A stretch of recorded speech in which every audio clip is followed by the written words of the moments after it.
Welcome back, everybody, to the Consecrated podcast episode. I don't know. That's crazy. That's crazy. Episode something. People on video, people who are just listening, you didn't see that he just pointed at me, fully expecting me to know. Bro, I have no idea. No idea? I mean, if we count the weeks of the year, and we've been going for About a year. over a year, like a year and a month, Oh, okay. like probably like 58, 58, 59. something like that. There's no way we've only had 59 episodes. It feels like we've had 400. All right, well, we just got to go and Count count it. Count them. Have fun with that, brother. All right, cool. That'll be my project for the week. You won't do that. There's no way you're going to do that. We'll see. We'll see. But yeah, 50-some.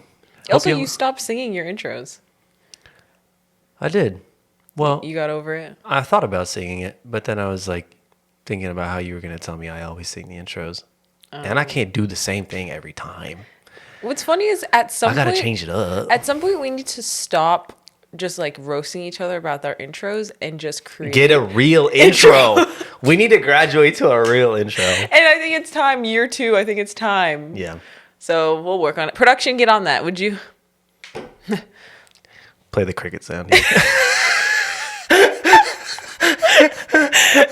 Play the cricket sound right there. Right here. That'd be Anyways, funny. Biiftuu, what are we talking about today? Today we are having a bit of a spontaneous conversation. Spontaneous. Spontaneous. We love spontaneity. Spontaneous. We are talking about the concept of how in life, as you're operating through life, you're going through through your seasons, you're living with the Lord, how there will be different circumstances that come in front of you, and you will have to choose to believe the nature of God, that he is who he says he is in the midst of that circumstance, even if the circumstances aren't pleasurable. And basically this conversation was inspired by, I was sharing this with my brother. Hey, this is my brother. Hey, what's up, y'all? This is my brother. I'm my brother. Legal name, my brother. My brother. Welcome. Before we started recording, I was just sharing with him, I was impacted deeply by a friend recently. And I'm not going to say who, because I feel like that's kind of exposing them a little bit based on what I'm about to say. Right? Yeah, you could just call him Billy Bob. Billy Bob. Okay. I have a friend, dear friend, called Billy Bob. And Billy Bob has children. Billy Bob has mouths to feed. And Billy Bob's family is going through a big transition with work and with money. And I got to see up close that even though finances are super tight, even though Billy Bob doesn't have much income right now, doesn't know where the next job is going to come from, they live such a generous life. Mm-hmm. And I got to watch up close as like people would come into their home and just they'd linger around dinner time and they would feed them without question. Or like a friend, Billy Bob's friend, broke like their favorite water bottle. The next day they ordered a new water bottle and gave it to them as a gift. Like they were operating in such generosity that I was so convicted. I was like, you got like 50 mouths to feed, right? You don't know where your next job is coming from, yet you're living still so generously. You know, like my go-to when that happens is to close in and constrict and be like, okay, we need to be in survival mode, so we need to make the finances survive. I'm stressed, you know. Mm-hmm. Yet they continue to operate in this level of generosity that moved me. And when I asked them about it, I was honest. I was like, honestly, watching you live your life the way that you are is convicting me, because I'm seeing that I know deep, like they're a very, very close friend to me, and I know intimately that their finances are struggling, you know. Right. Yet their external circumstances, the way that they're living is not like, they're not living kind of like in this like handcuffed state. Like they're not allowing their finances to live handcuffed. Like they're living out of this belief system. Basically, as I'm telling my friend, wow, I am so convicted by the way you're continuing to live your life, even in the face of your finances being really tight. Mm-hmm. Their response to me was, well, I've experienced much and I've experienced little, and I have never, ever experienced the Lord not come through for me. I've never experienced the Lord have me in a place of lack where I actually didn't have everything I needed provided for. Yeah. And I think sometimes it's easy to get caught up in between wants versus needs. But then I started to think, and I was like, wait, okay, maybe I don't have everything I want, but it's true. Like, I've never been in a place where I don't have everything I need, you know? Yeah. And I felt so convicted. I was like, what do I have to be worried about then, you know? Yeah. I don't have mouths to feed right now. I am a single woman, you know? I don't have mouths to feed. I don't have to pay a mortgage. Yeah. And yet they're living in a better posture of trust in the nature of God than I am. Even though my circumstances say that I should be living the way that they should. Do you get what I'm trying to say? Yes. So this started this conversation of how easy it is for us to allow our circumstances to define how we live, how we operate, how we engage with God, how we define God. And that was a clear example to me of, oh, no, you can actually get to a point of, even if your circumstances aren't screaming at you that God provides, you can still believe that God provides. Yes, and live accordingly. Yeah. And I was so convicted by it. Well, hold on. Let's back this up, because really, this teaches us pattern. Like, there's a pattern that emerges from this story that is really interesting, and they are a little bit further along in the story. Yeah. But let's back it up a little bit, right? We were talking about Israel and Egypt, right? Israel and Egypt had a certain way of having their needs met. Obviously, eventually they became slaves, but we know through the ancient Israel's history and the things written in the Bible that though they were captive and slaves in Egypt, they also did experience abundance in a way, right? Yeah. Like, how do we know this? We know this because once they got into the wilderness, they began to grumble and say, oh, could we not just go back to Egypt where we could eat meat and cumin? And they mentioned this list of things that they would have as a regular part of their diet while they were in Egypt. Yeah. They're like, well, what's that? That is, at some point, though they were slaves, they had come to expect that their provision would come in a certain way. Now, really, it was God providing for them, even though they were in captivity. God, through the abundance of Egypt, was providing for his people and making sure that they had what they needed. But they were incapable of seeing that provision actually came from God originally. Right. And so when they go from Egypt to wilderness, they begin to grumble against the God that was both feeding them in Egypt and also in the wilderness. Right. Now, they weren't eating, fish and cumin and all these fancy things while they weren't eating what they wanted, but they're eating what they needed. But God gave them bread from heaven and quail and whatever they needed, God gave them. Yeah. Okay, so what we were talking about was when you're born into a certain set of beliefs, right? It's funny because this episode kind of came out of a conversation that we were having. And so we were like, you know what? Why don't we just hit record and just talk? Because that's what we're doing anyways. That's every other episode anyway. Yeah, so let's just have this conversation, as an episode as we're unpacking this thing live. So if it feels a little bit more organic, this episode, that's why. We were talking about, just catching obviously everyone up. We were talking about epigenetics, right? We were talking about a friend of ours who had been sharing a story with me about how there's research that suggests, now, listeners might know more about this. If I'm wrong, leave comments about this. Teach us actually how. Yeah, we're ignorant about this. Epigenetics works, because I'm just going based on ChatGPT. I learned that word today. So. But apparently research suggests that pain, trauma, fear, XYZ, fill in the blank, these kinds of experiences can be transferred from generation to generation through genes. Yeah. And so you can find yourself fearing something as though you were traumatized by that thing. Even though you never actually personally experienced that trauma. Yeah. Right? And so I'll just be transparent. For us, we have talked over the years about how the thing that we have struggled to believe is that God is provider. Yeah. That has been our thing. Yeah. Now, we've prayed about this, we've cried about it, we've sought the Lord, we've asked God to, bring us to the place of having confidence in his provision. Yet year after year, it feels like a trauma or a pain that just has been sticky. Yeah. It just like, yes, I do feel like, I'll tell you personally, I do feel like gradually my faith in God's provisional nature is growing, but I cannot say that the fear of lack has completely left me to this day. Right. Where did that come from? Like I never had an experience in my life. You've never experienced lack. I never experienced lack. Yeah. Like just as our friend said, I've experienced abundance and maybe not so abundance, but I have always had what I need. Yeah. And I've never actually had lack. Yeah. Like the word says, I've been young and I'm old and I've never seen the righteous forsaken, right, or his children begging for bread. That's been my experience.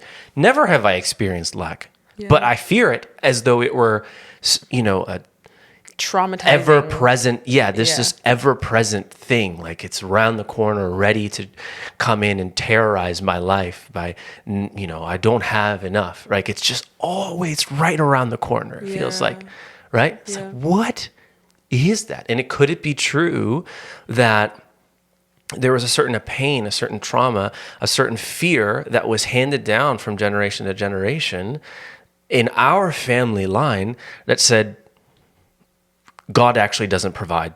And you need to resort to this primal, like you need to go and make sure that you have everything that you need. You'll take care of all your needs because there will come a day where you have lack. And if you find yourself there, then that's your fault because you should have, gone out and, hunted and gathered for yourself. You should have killed yourself to avoid this. Like you should have done whatever you needed to do to make sure that this didn't happen, right? That is the narrative that we perhaps genetically are fighting, right? Yeah.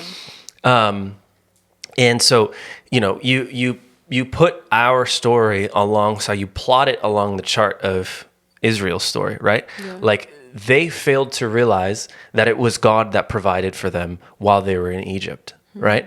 And God called these people a stubborn and stiff-necked people, right?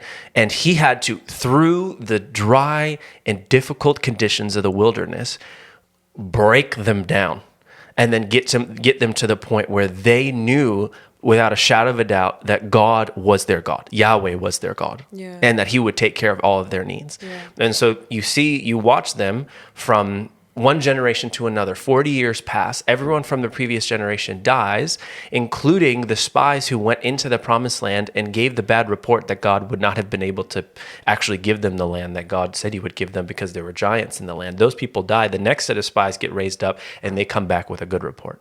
So what does that tell you? In between these two generations, they realized something happened in them. Something was worked out of them over the course of 40 years so that the Israel that walked into the promised land was very different from the Israel that walked out of Egypt. So we used to love this show when we were young, Drake and Josh. Man, I feel old saying that, but it's probably no kids on planet Earth that are watching Drake and Josh these days. If there's anyone under the age of like 21 listening to this, they probably don't know what Drake and Josh is. Yeah. Well, we loved Drake and Josh. We did love Drake and Josh. Drake and Josh was our show. We'd watch it Saturdays. Oh my gosh, Drake and Josh was epic. Anyways, they have this theme song that while we're talking about this, I'm just like start singing. Randomly. I'm not thinking it's like related to what we're talking about. And I start singing it. It's gonna take some time to realize. But if you, whatever. So that first part, though, I sang it a couple of times, and that first part really stood out to me. And I was like, wait, actually, this like really applies to what we're talking about. Yeah. For Israel, it took some time to realize that Yahweh was the one and only God. Yeah. That Yahweh was their God. Yeah. And that he would take care of them. Yeah. It didn't matter if it were the sons of, if it were the Nephilim, or whatever, if you felt like you looked like grasshoppers in their sight or whatever. Eventually, they came to the point where they realized that God will make them like bread for us. Yeah. It took time for their stiff-necked ways to be broken down maybe partially some of that was handed down. Yeah. And then to get to the place of developing confidence in who God actually was, right? Mm-hmm. But what happens during that time? I believe we were talking about it's a bunch of micro decisions that you make choosing one way. Yes. Yeah. So it seems to me like the recipe for transformation is obviously it's going to be encounter with God every time, right? I need to meet God. Yeah. I cannot believe that God is some way without meeting him. Yeah. I need to get with him and I need to know who he is. Not about him, but I need to know him personally, right? So when I meet God and his likeness, his light shines upon me, if I get in his word, I sit with him, I spend time with him, there is an inner transformation that happens that goes beyond my own action. It's not because I'm doing something. It's just because by being with him, I get transformed. Yeah. That is the way to get transformed, right?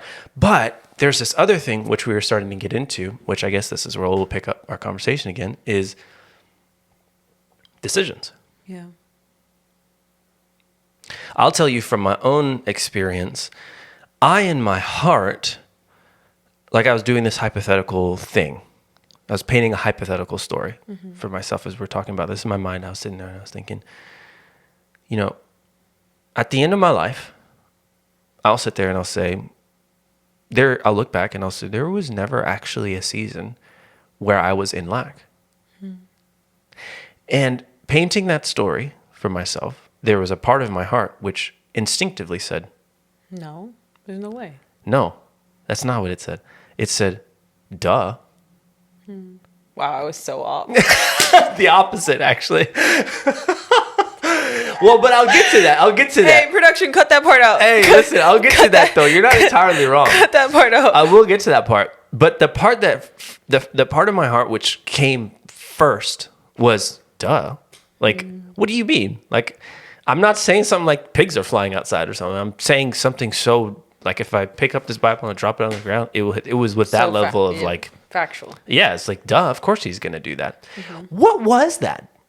Like, what part of me was saying that? That was visceral. I didn't choose to say that. That just happened. Like, it just came out of me. I believe that at least a part of that part of me being formed was formed through decisions. I do think that. I do.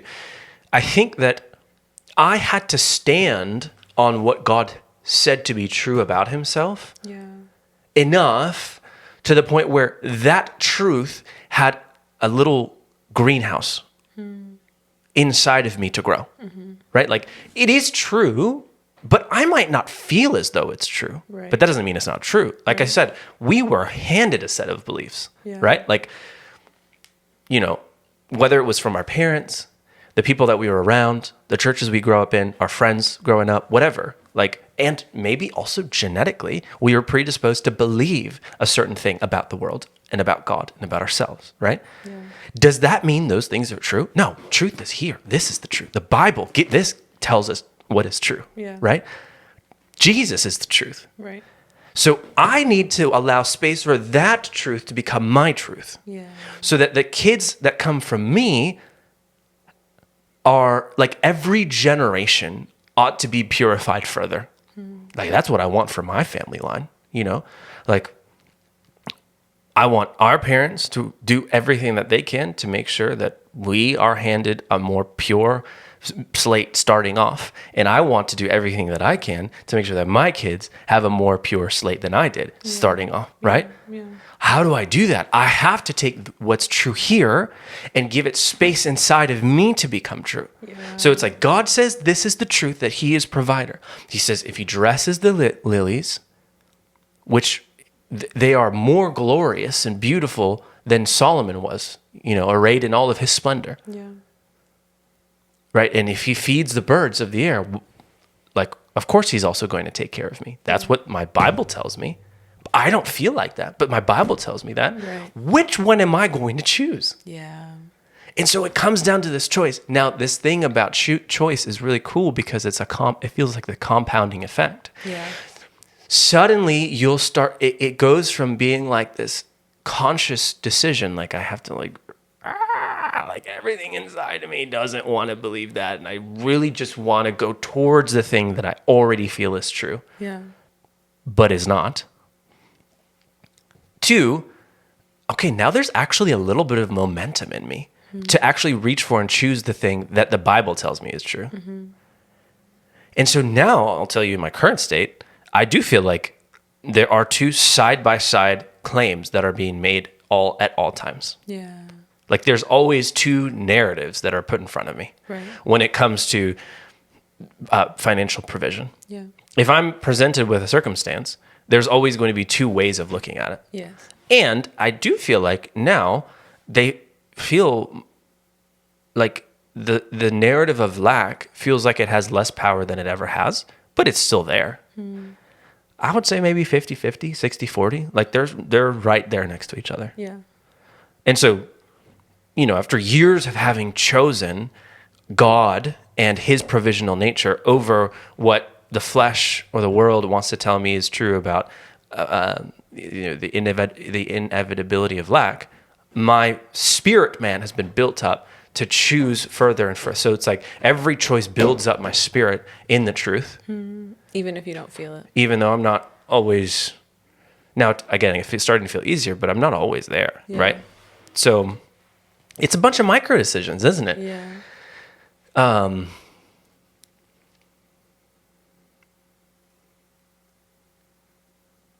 Yeah. What do you think? Yeah. I do have thoughts and I need to organize them. I know, right? That's Oh how my I God, felt. I need to organize them.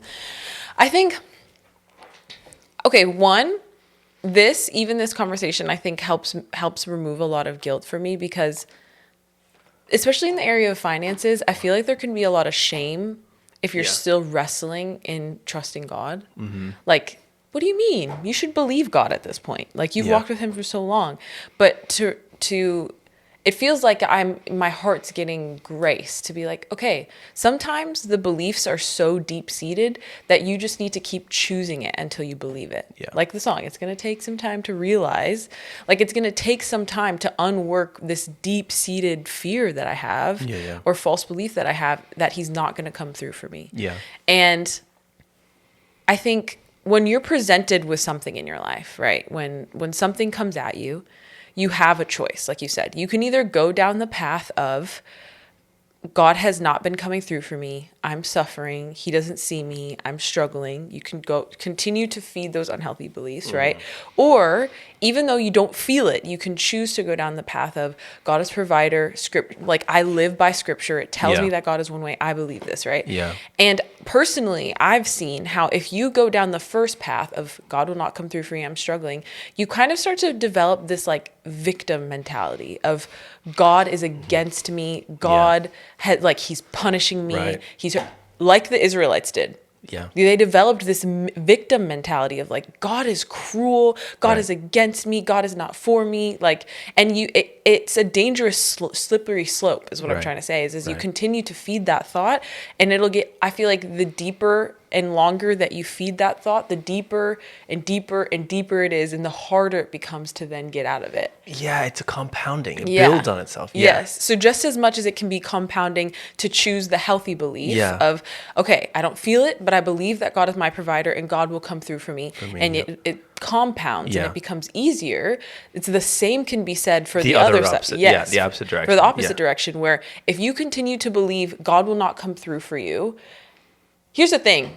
Reality is, he will not go against his nature. He will continue to provide for you. Just like you said, he continued to provide for the Israelites. The question is, are you going to let yourself see it? And when you're in this disillusioned state of I'm a victim, it becomes harder to see it because you've put this false You have reality. a whole narrative playing out in your mind. You've put this Yeah. false reality on God that isn't true. Yeah. Just like the Israelites did in the wilderness. They're grumbling.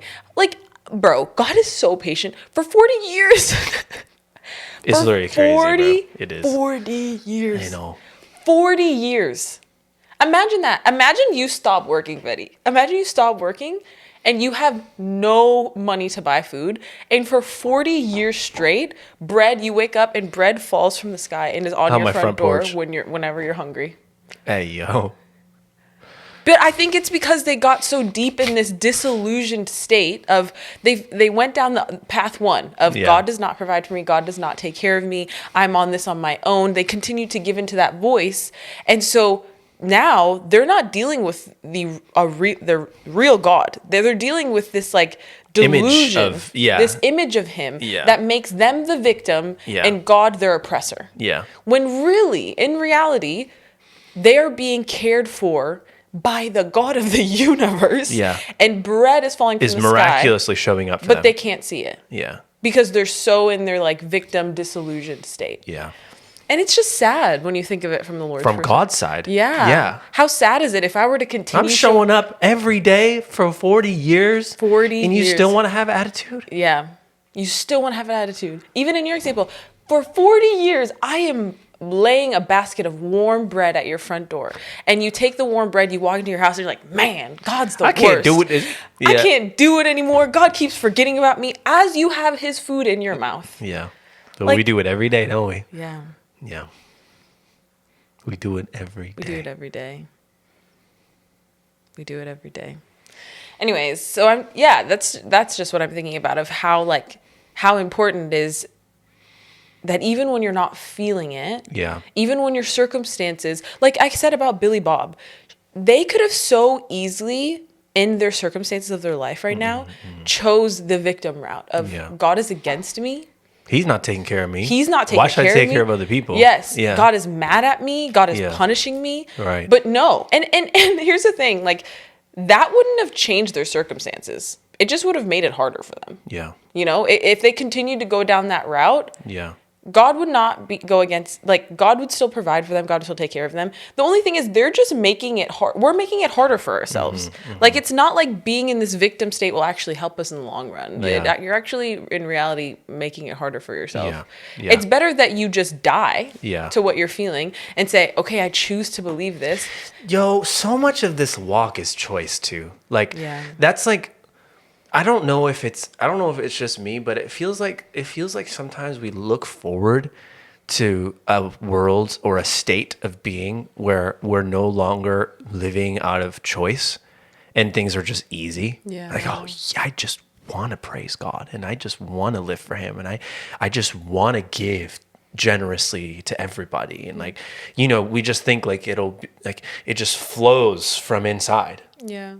Like, I don't know. You might get to that point, but like I like to look at the disciples and I see him walking past two men as they're fishing, doing their job. This was their trade. This was their business. This is how they make money. And he presents to them a choice.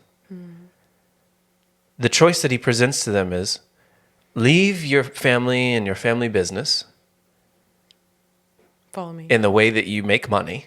Provide for your families and come and follow me instead. They had to make a choice at that point in time, right? They were choosing, okay, should I follow this rabbi? I don't even fully know, like, I just know he's a rabbi. He's just telling me to follow him, right? Or am I going to stick with the way that I've been doing things? And so they just had to choose, right? And most of the time in this walk, what I'm learning is that the choice that we are more inclined, the choice that we're least inclined to take is the choice that doesn't require us to die. And here's the deal. I've been reflecting so much too on that.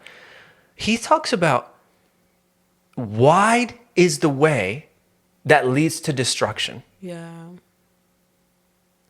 So he's straight up telling you, he's like, to follow me, it's actually a very, very narrow way. Right. And not very many people find it. Right. Yo, he straight up told us that it's not going to be easy. Right? Yeah. What does that tell me? Like, in order for me to walk on a narrow path, I need to watch where I'm going. It's funny because they're doing construction around where I live right now. And dang, they're doing construction for years by your house, bro. They stay doing construction on the regular. But there's this one part of the road now, which it's like so narrow. It's like if I had to drive a semi truck, I don't know if I'd be able to make it through there. It's like the cones are like this. I'm like watching my side mirrors I'm like, I hope I don't hit one of these cones with my side mirror, you know? It's so narrow. And usually when I'm driving, I can be a little bit relaxed. Like I can, I'm listening to music, I'm praying, I'm whatever. Like I'm paying attention to the road, but but when I'm on that narrow road, I'm like sitting up, both hands I'm tending to, and I'm like closely watching the cones on both sides and my side mirrors to make sure that I don't go slightly off the path and hit one of my mirrors. Yeah. Like that to me is the narrow, like that is, I have to drive on a narrow way. I have to drive on a narrow road. I think that's actually a brilliant illustration of the very thing that I am walking through on a daily basis in my inner world. It is a narrow path. Like if I am going to walk into the truth of who God is and continually reject these narratives or these lies that the enemy is trying to feed me, whether it has to do with financial provision or whatever it is, I need to stay like this is a step-by-step choice. Every single step is a choice. Yeah. I choose every step that I take. Yeah. Right? Yeah. And yes, like it does get easier. Like I said, like for me, with this thing of financial provision, like this instinctive, like primal, like I have to make sure I don't fall into lack and do everything that I can to make sure that I'm taken care of. Like, yeah, it's true. That side of me is a little quieter now than it used to be 5, 10, 15 years ago, right? But that's also 5, 10, 15 years of daily choices and not always making the right choice. Yeah. Sometimes I did have conversations out of a fear of lack. Sometimes I was a little stingy. Yeah. Like sometimes I spit in God's face, having just taking a bite of the manna that He had given me, and by saying, "Oh no, I'm so sorry, I can't, I can't give you this, or money's a little tight right now, like I'm so sorry, like I can't pick up this dinner, like I can't pay that, I can't pay for that, or I can't, like, what? I did that so much throughout the past time, but still there's this thing building up in me because I'm consciously trying with everything in me to choose the truth of who God says He is. Do you see what I'm saying? Yeah. So like He tells us that it's a narrow way. Yeah. He tells us that the way to death is big and wide, and the many people take that road, right? I should expect for it to not always be incredibly easy for me to choose Jesus and the truth of who He is. Yeah. And actually, I do think that choice ends up being a very, very powerful weapon in the arsenal of the believer. Like, that's something that I've been learning over the past 5 years or so. I've been leaning heavily on my will, like the power to choose, despite what I'm feeling. Yeah. Like so much of my language with God is honestly like I choose to reject this, or I choose to turn my heart towards you. I choose before so many things that I say to Him. Yeah. And it's not to say that I'm not like from my heart. There aren't times that I'm not like from my heart, like wanting to praise the Lord. But I see in the scriptures that David commands his soul often because he knows he's choosing what the truth is. Right. Just by being in a cave, fleeing from the current king of Israel. Yeah. Yeah, no, 100%. And I think, like I said, most of the time when a situation is presented to us and we have our emotional reaction, the choice that we're more inclined to, that our unhealth is more inclined to picking, is the choice that doesn't require us to die. But if we're choosing to follow the Lord, then we do need to die over and over and over again. This choice, I believe, and I'm just speculating here about Billy Bob, but I believe that she had gotten to that point of confidence in the nature of God because she chose to die over and over and over again, whenever that voice inside of her was screaming of, alert, alert, mayday, we're going down, there's no money, we have nothing to take care of us, we have nothing to feed our kids, alert, alert. She chose not to give into that voice. Yeah. She died to that voice, Yeah. so that the voice of God was more supreme in her life Yeah. when it came to the area of finances. So that even when her physical circumstances made it look like, from the outside looking in, I was panicking. I'm like, Yeah. oh, sorry if you're listening, I'm not panicking about your circumstances. But the unhealth within me was screaming, alert, alert, they're not okay, alert, Yeah. right? But still, in the midst of their circumstances not being pleasurable, Yeah. because they died enough to Yeah. their feelings, to that voice, Yeah. they were able to stand confidently in the nature of God. And honestly, that voice, I would be surprised if that voice wasn't still there. Yeah. Like that voice might still be there. Yes. And she still might be slid two options every time. Yes. It's like stingy, Generous. generosity. Yes. Like God will not take care of you. God will take care of you. Yes. And what you saw was that she kept choosing God. Yeah. God. And you know what I'm thinking sitting here? I'm like, you even said it's a harder way, the Yeah. narrow way. It's a harder way. And I'm sitting here and I'm like, as someone listening to this, and most of our episodes, we just talk about dying. Yeah. Most of our episodes, we talk about you need to die. Like, Hurry up and die. Hurry up and die. Yeah. Don't do your will. Things might not go according to plan. And Yeah. I'm like, as someone listening to this, I'd probably think, what's the point? Like, why would I pick a harder way? And I think that this requires a settling in your decision that you do believe that Jesus is worthy of it. Yeah. It's worship, really. Like, do you believe that Jesus is worthy of you dying to your will? This is to me, this is what worship is. Yeah. Yeah.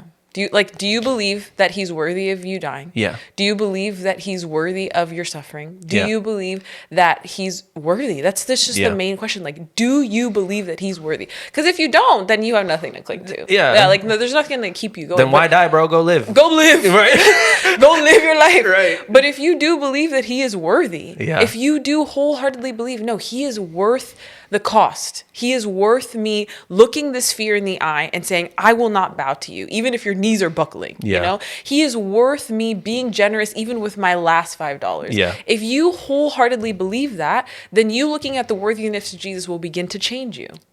As you are staring in the worthiness of Yeah. Jesus and you're saying that he is worthy, Yeah. I'm staring at this, and you continue to, the only thing you bend to, the only Yeah. thing you kneel to is Jesus is Yeah. worthy, Yeah. then things within you will begin to die and will begin to Yeah. be fallen off, and then Yeah. you will walk into that narrow And way. then you will find actual life. Yeah. The story of the scriptures is life from death. Yeah. This is God. Like you lay your life down, and then the one who said that he is the resurrection and the life becomes your life. And then this is the fountain of real life. Yes. Yeah. The things that are telling you, come, have life, are not life if it's not Jesus. Right. He is the only life. Right. So hurry up and die so that Yeah. you can live. Yes. That's the point. Yeah. Like, oh God. And here's the thing, though, our feelings make a terrible master, because if we Yeah. were to listen to our feelings, it wouldn't. Most of the time, It most of actually the time- ends in death. Yeah, most of the time doesn't lead through the narrow way. No. Yeah.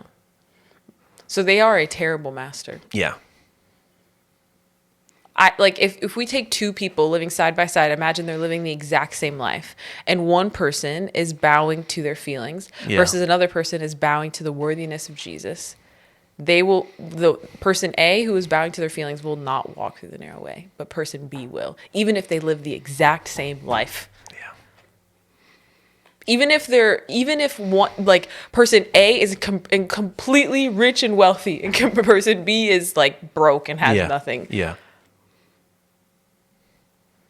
And yeah, I think we make it harder for ourselves mentally when we're like, God, what? You're forgetting about me. I'm panicking. I'm going to hold on to everything. You just make it harder for yourself. Like, chill out, bro. God is not a man that he would go against his nature, that he should Yeah. lie. Yeah.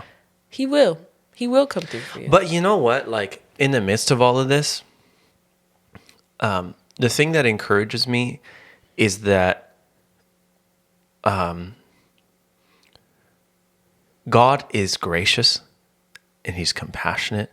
He's slow to anger and he's abounding in steadfast love. Yeah. So it might take some time for me to realize that he is going to provide for me. And when cards are slid across the table to me between stinginess and generosity, there might be times where I choose stinginess, even though with all of me, I want to choose generosity, you know? But like, it almost feels like at a biological level, I'm being transformed. Yeah. And God has been incredibly gracious with me, while other parts of me, which I've watched other parts of me can be completely transformed from darkness into light. Yeah. And he was never, ever harsh with me at any point during those journeys. He was gentle. He met me every day with manna. That was it. Yeah. And then eventually, like, after repeated encounter with a God that was not angry with my inability to be convinced about who he actually was, I was meeting him again. And every time he had a smile on his face. And I was like, well, what? Then the inner transformation happened. You know? But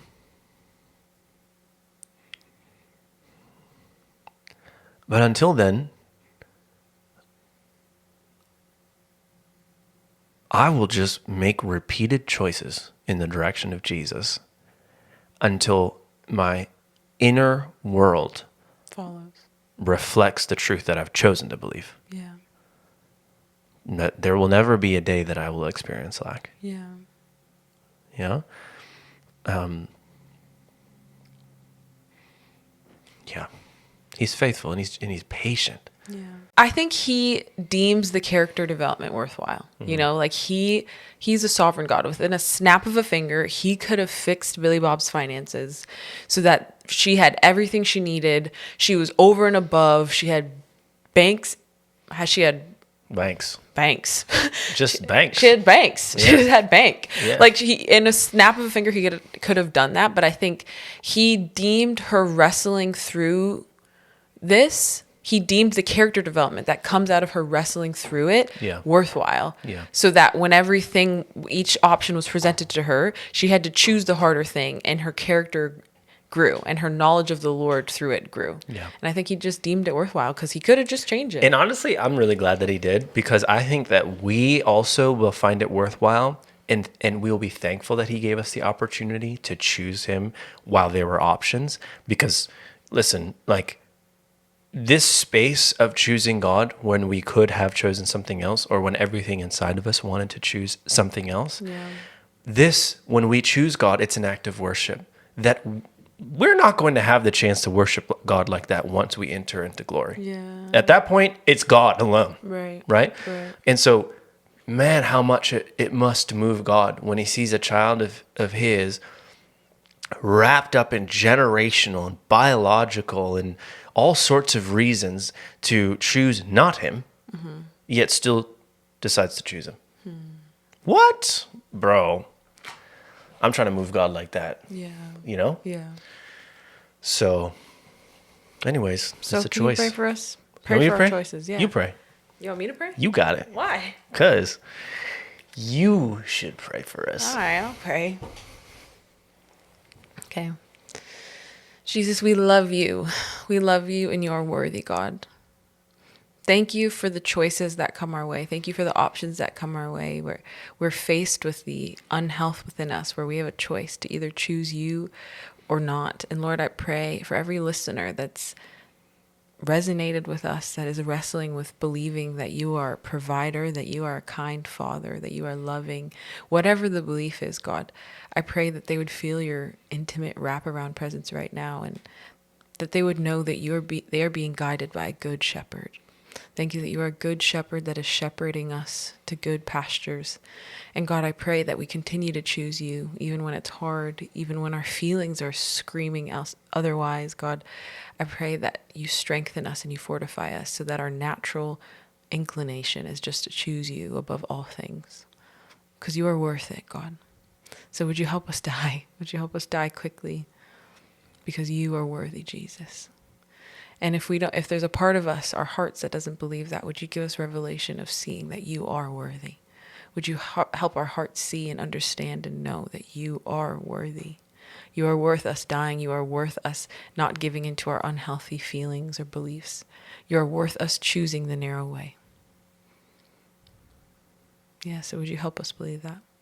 We love you, God. In Jesus' name we pray. Amen. Amen. Let's choose God. Let's choose God. That was a really bad high five. We love you all. We love you all. Thanks for being here on another episode of the Consecrated podcast. And hopefully soon we'll have an intro. We'll see. We'll see. Or not. Or not, yeah. We'll see. We're just two siblings trying to figure this whole thing out. So, bye. That's crazy. That is crazy.